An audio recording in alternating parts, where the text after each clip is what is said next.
Good afternoon, ladies and gentlemen. I'm your host, the Lost Chevalier, and you're welcome back to the excavation of Hobbs Barrow. Let's continue, shall we?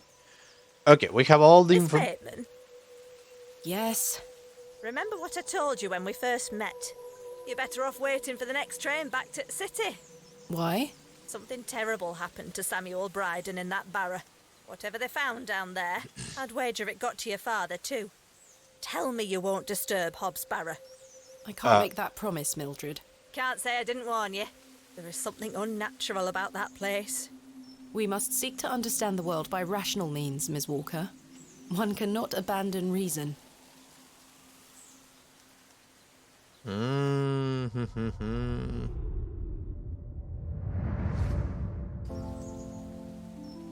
Thomasina! Thomasina, come here this instant. I'm playing with Josephine. She can wait. This is very important.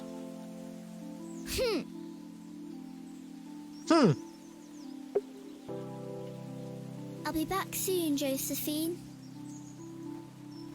Hello. She's so beautiful. Maybe.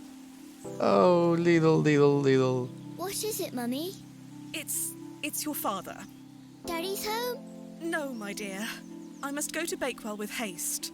Miss Bowes will look after you whilst I'm gone. Is that clear? Where's Daddy? He's had an accident. What happened? He's come off his horse. Silly Daddy. Will he be all right?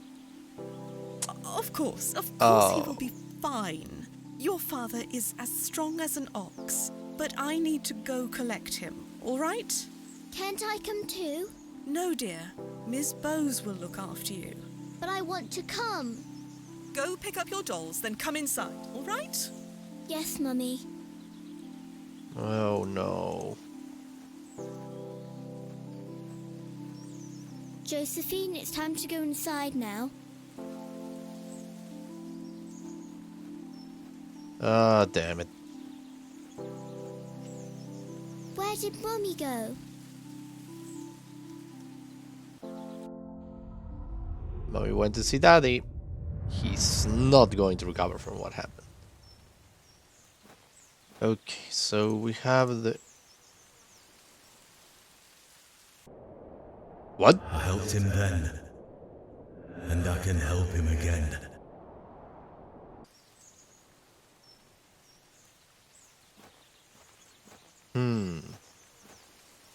Oh, Arthur. Arthur, you won't believe it. The journal belongs to my father. He was here in Bewley. Arthur? Uh-oh. Hello? Oh, sorry. I'm trying to remember something. Was him the other guy? What is it? I'm not sure. Something in the woods. It will come back to me. You say your father were in Bewley? Yes. Mildred said that he helped Samuel Bryden excavate Hobbs Barrow 25 years ago. Well, I'll be. Let's talk about it tonight at the plough.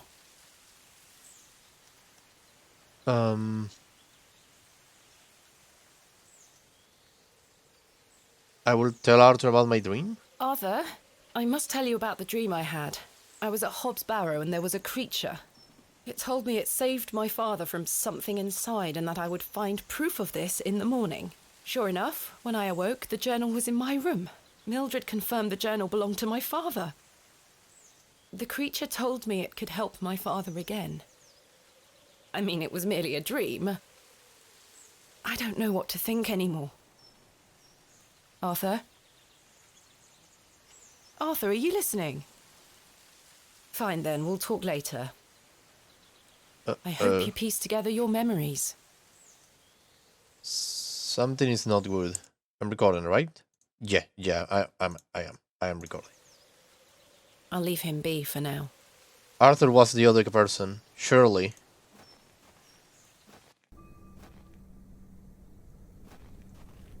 Surely he was the other person that excavated Hobbs Barrow. Good Artist. day, James. My dear. What are you painting? How is your painting coming along? Quite well, but it needs more work. I'm aching to show you, but I must restrain myself. Goodbye. See you soon, my dear. Goodbye.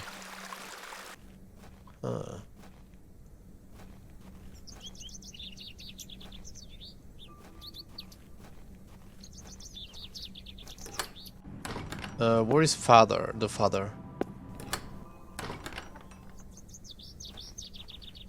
Maybe I could talk to him about my father was here in Bewley. He's not here. Good day. Hey up. Hello? Look at this, Mr. Crozier. Look at this journal. It's my father's journal. Oh, aye? Why are you showing me? Did you slip it under my door last night? Ha!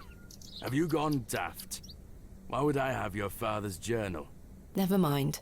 Did the sketches inside mean anything to you? Looks like a load of rubbish to me. I found out my father visited Bewley 25 years ago. William Bateman, perhaps you remember him? I would have been just a lad. What were he here for? That's what I intend to find out. What do you make of this stone? Don't look like out to me. Folklore? Are you familiar with any local folklore? Oh, aye. The old cobbler used to tell me some rat stories. Swore he sold a pair of boots to a goblin when he were a young man. A goblin, you say? Huh. I take it this cobbler was a regular at the Plough and Furrow? Never drank a day in his life. Sober as a judge. Have you been to the Devil's Toe? Yes, I'm familiar with the cairn. Some say they've seen the goblin's daughter there, playing her fiddle. Can't say I've seen her myself, mind. Do you know any other stories about this goblin? I don't have the time to be standing here gossiping about old wives' tales. Apologies. Sorry. Stuck knife? I'm having some trouble extricating a knife from a table in the Plough and Furrow. Might I borrow a pair of pliers? A knife, you say? I can get that out for you. That's very kind of you, Mr. Crozier. Think nothing of it. Wait here. Awesome.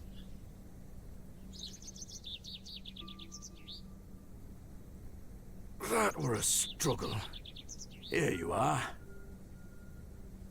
Awesome. Thank you so much. Thanks for your time. Aye. Speak to you later. Now I have a knife. Is there anybody here? This lady's still here. Good day. I'm still setting up my stall. Come. Oh, Nothing.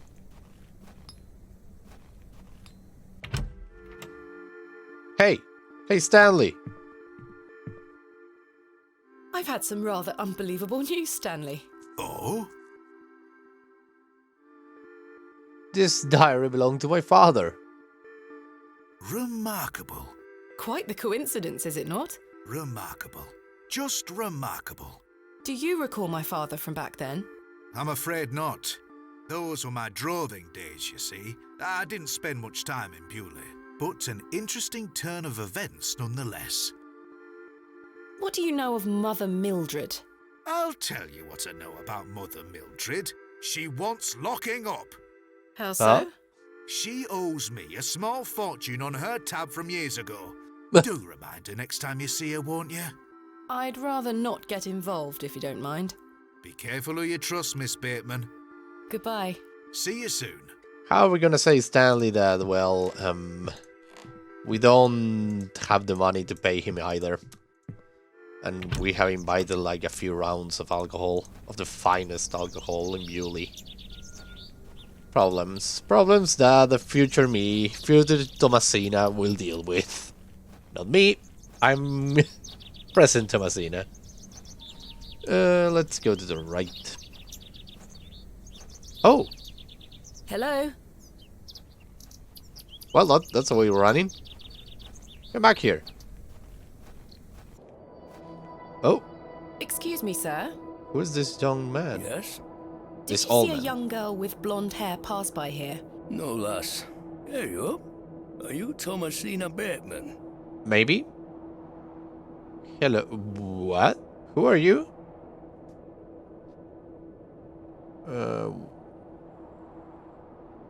That's my name. That's me. How marvellous. It's me, Leonard Shoulder. Oh my god! Heavens. I'd given up on finding you. Please take a seat, Miss Bateman. We have much to discuss. Holy shit! Thomas Shoulder! You've proven to be quite the enigma, Mr. Shoulder. I'm mortified. I offer you 1,000 apologies. You see, I've been bound to my bed these past few days with a terrible fever. How dreadful. I take it you're feeling better now? Aye. I were on me way to find you when I stopped here to catch me breath. I've not much go in me these days. I'm sorry to hear that. I were worried you'd have given up on me and left town. I had no idea what had become of you, Mr. Shoulder. I spent a good amount of time pounding on your front door. I'm embarrassed. I really am. I've been doing my best to sleep through the fever. I am so very sorry. Please accept my apology, Miss Bateman. Fine, Mr. Shoulder. I've come all this way. Let us speak of the business at hand. Marvelous. I've just learned that my father was part of a previous excavation of Hobbs Barrow some 25 years ago. Why didn't you mention this in your letter? What? Where did you hear that? I have my means. I swear, Miss Bateman, I had no idea. I take it you will also deny delivering me my father's journal? I'm confused. What journal? My father's journal was slipped under my door at the Plough and Furrow. It wasn't you who did this? I've been bound to me bed, lass. What an extraordinary coincidence. You are following in your father's footsteps. It would seem so, Mr. Shoulder. Why did you invite me to excavate Hobbs Barrow? I've always been curious about the colourful folklore surrounding the place. My father told me all sorts of stories about it when I were a wee fellow. Stories that some folk around here take a little too seriously, especially after those lads entered the Barrow a while back. How did you know about me? I saw your interview in the Bakewell Times. A young lady travelling about the land, digging up barrows. Perfect for the job. But why do you wish to excavate the barrow? I want to see what those lads found in there. My curiosity has grown over the years, and now it is time for the mystery to be solved. I must say I am rather eager to find out what's in there myself. I've managed to find Hobbs Barrow, but Mr. Bryden is yet to give me permission to excavate. Is that so? Keep trying. You'll relent eventually. Perhaps you could have a word with him. Yes. Oh no. A lovely young lass such as yourself has a better chance of changing his mind than a shaky old goat like me. You told me in your letter there would be no issue gaining access to the barrow. I didn't foresee any when I wrote to you. I'm sorry this has been more complicated than anticipated. Don't give up yet, Miss Bateman. Keep trying with Mr. Bryden. Did you know my father? Yep. I don't believe so. What's his name? Oh, you're a liar. William Bateman. He was in Bewley for at least a few days, from my understanding. I'm sorry, lass. The name doesn't ring a bell. Are you sure you had no idea of my father's involvement in the previous excavation? I'm quite sure. A most fascinating coincidence, but nothing more than that. I don't believe I'm you. starting to wonder if it's more than mere coincidence, Mr. Shoulder. Miss Bateman, I did not take you for a credulous individual. I'm none of the sort. What can you tell me about the previous excavation of Hobbs Barrow? Oh, it were 25 years ago, or thereabout. Back then, Bewley were undergoing a period of great strife. Samuel Bryden hadn't harvested a single crop for 2 seasons. Even Hernwood was sick. Berries went to rot almost as quickly as they grew. Folks started to believe the ground were blighted. Disease spread through the livestock too. People were going hungry, a panic set in. Oh. That sounds terrible. Aye, but I managed to keep myself fed. These things happen in nature, but the blame for it all fell on Hobbs Barrow. It was long said that a goblin made his home there. A rumour took root that the goblin were not best pleased with the villagers. In revenge for some unperceived slight, the goblin placed a curse on the soil itself. The villagers believed that ridding the barrow of its lodger would put an end to it all. Hogwash. My father would have paid no heed to such tales. Whether it were his intent to join the excavation when coming here, I do not know. But whatever it were that Samuel Bryden and those lads did inside that barrow, people say it did the trick. The crops started to grow back, and health returned to the livestock. Yulee were no longer in the grip of dark forces. You must understand, folk here are a superstitious lot. They don't want you disturbing whatever it were those lads did. As far as the villagers are concerned, the problem were fixed. The thought of another excavation must be conjuring panic that you'll undo whatever it were they did. This does explain a lot. And it's also why I'd venture nobody around here wants you to touch the place. Except for you. I want to know what's there. Surely you don't believe these tales of goblins and curses to be true? Not at all. However, I suspect those lads did find something in the barrow. But did it have any connection to failing crops and dying livestock? No. I can assure you there's nothing to fear. Coincidence reigns supreme. So what do you think they found? That is for us to discover, Miss Bateman. Who was the third man who joined my father and Mr. Bryden on the excavation? I'm afraid I don't know. Although I'd heard about the excavation and I were intrigued by it, I mostly stayed at home during that time. The atmosphere in the village was rather too tense for me liking. And besides, the excavation were undertaken with an air of mystery about it. It was either you or Stanley. No, Stanley is the one of the drunk tower. Tell me more of this folklore. Probably the mention. drunk tower. It is said that Hobbs Barrow is home to a goblin. Everyone in Bewley has some version or another of this story. But the version my father told me as a child described the barrow as a thin place. The goblin were deemed to be the guardian of this so-called thin place. Thin place? Tell me more about this goblin. Some said he were a mischievous little mite, snatching newborn lambs and smashing windows with pebbles. Others said he were friendly, there to lend a helping hand in times of strife. The latter of which makes it all the more surprising as to why the previous excavation took place. My father's stories put the goblin in the mischievous category. Saxnot, he called the creature. I recall one such anecdote, that Saxnot entered Bewley and ordered a pair of boots to be made by the cobbler. However, when collecting them, he insisted on paying for them with a bag of sow's teeth. The cobbler was so scared of angering the goblin that he accepted. A colourful tale indeed, Mr. Shoulder. Has any explanation been offered for why this Saxnot cursed the soil? Your guess is as good as mine, lass. What do you mean by thin place? Do you mean is this a place that is like 1 foot into the other world? What is a thin place? A place where one can walk between worlds. Indeed. Where the flesh meets the spirit world. Just superstition, of course, as you will know.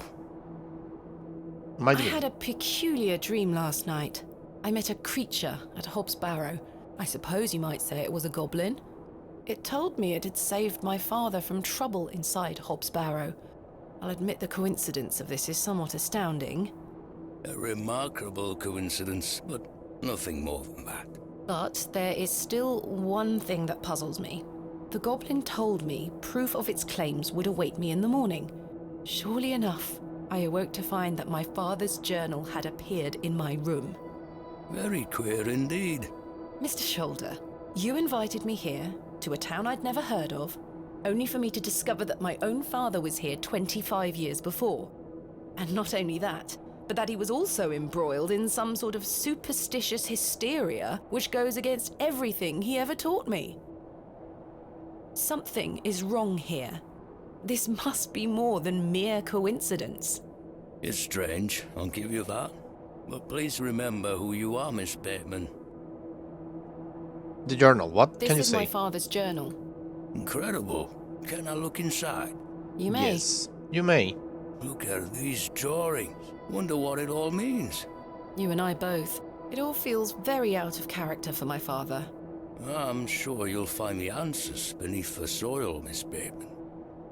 What about this What stone? do you make of this strange stone? The carving of a cockerel? Yes, it was strapped to my father's journal.